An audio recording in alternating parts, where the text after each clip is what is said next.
Now, let us continue with the next concept. So, now we are going to study about two important concepts, pleiotropism and polygenic inheritance.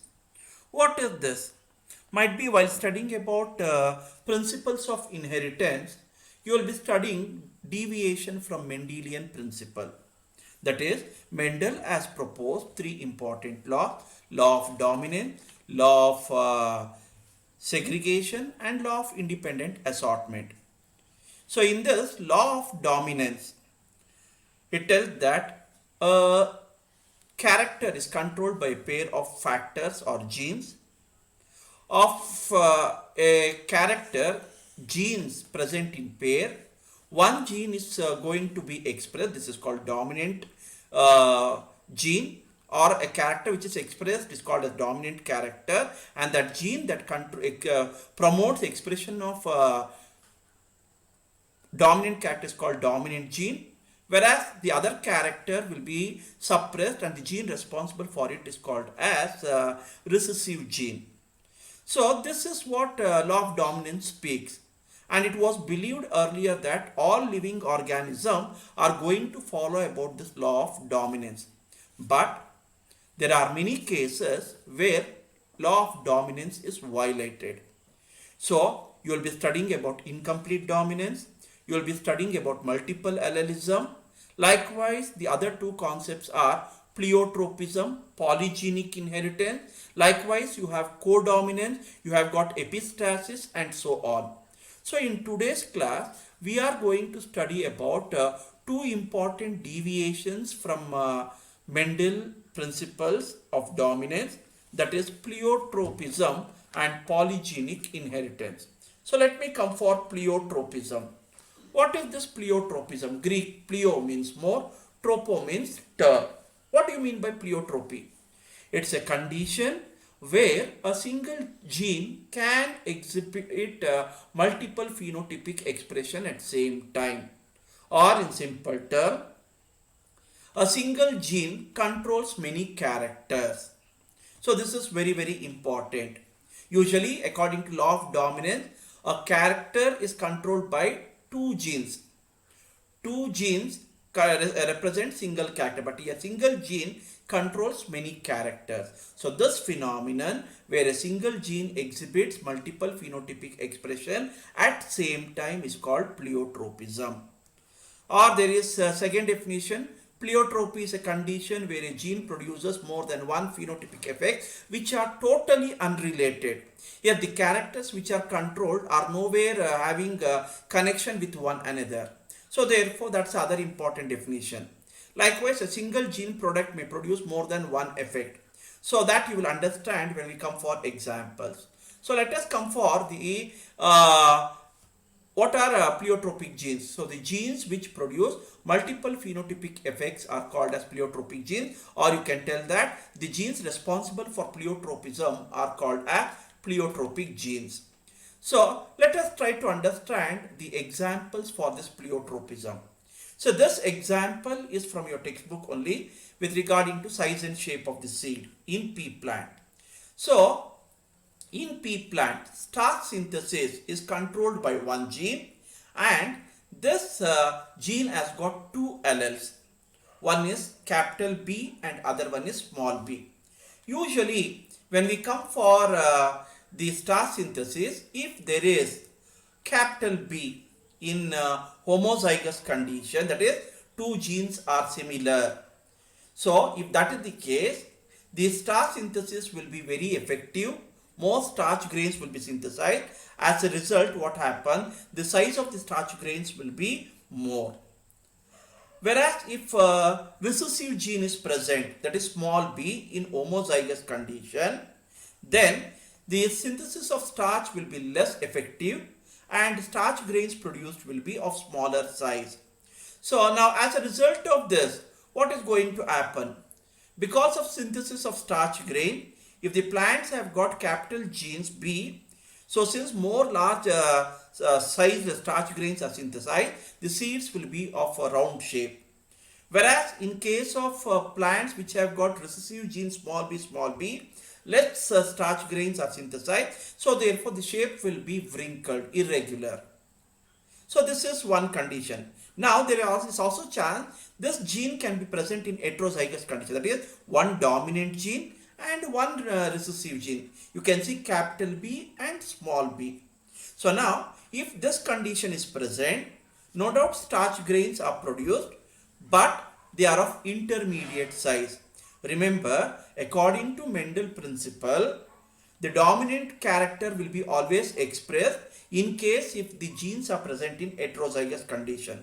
But here, even though capital B and small b genes are present, according to Mendel, this character which should be produced was starch grains should be of larger quantities should be synthesized, and seed shape should be round. But here what happens, even though capital B is present, this capital B gene is not completely allowed to express. So therefore the seed produced will be of intermediate size.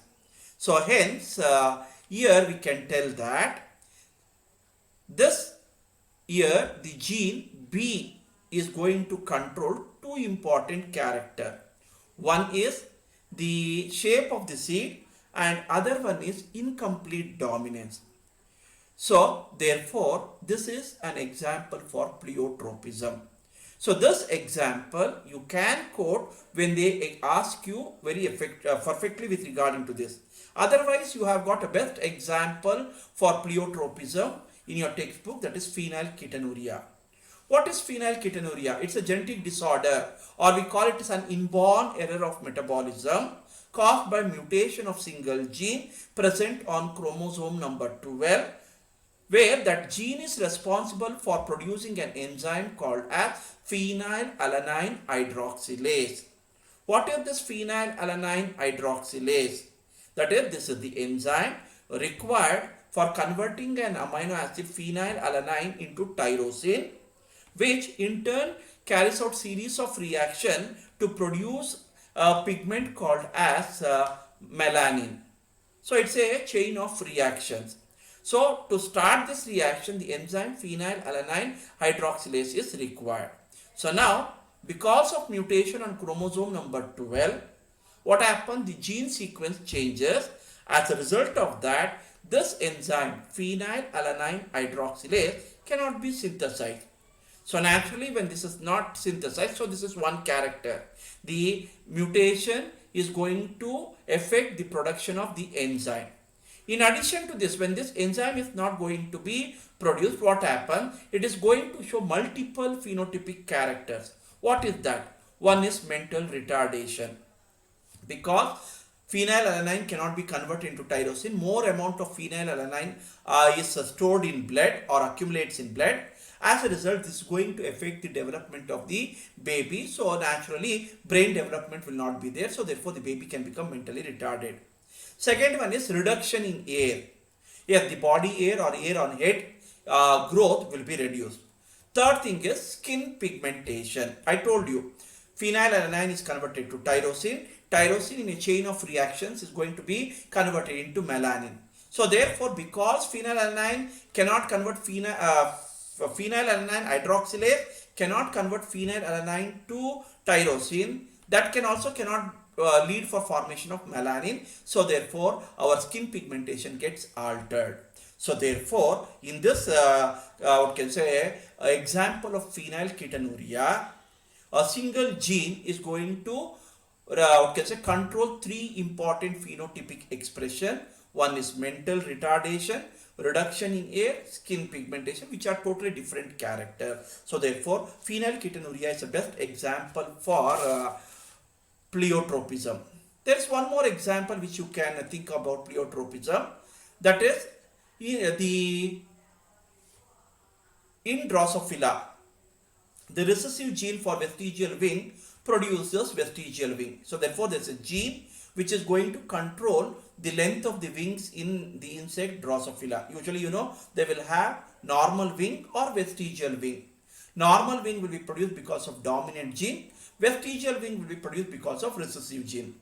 So now, this gene responsible for producing vestigial wing is also known to control other characters in Drosophila, that is balancers. So since wing is vestigial, the insect has to balance its movement. So therefore, it is going to help in producing balancers. Second one is structure of spermathecae. Spermatheca is a sac which is known to store sperm in female Drosophila.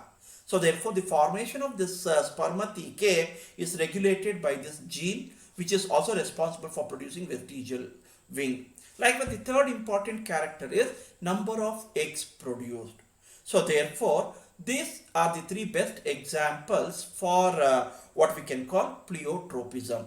Dear students, remember this concept is maximum for 2 marks or 3 marks. They may ask you what to define pleiotropism, give an example. So you can define what is pleiotropism and always try to give the example of phenylketonuria. Other two examples, it's just for you to understand. I have given this other two example of seed shape in pea and also the gene responsible for wing vestigial wing development in case of Drosophila. So with this, pleiotropism concept is completed. So next we will be going for polygenic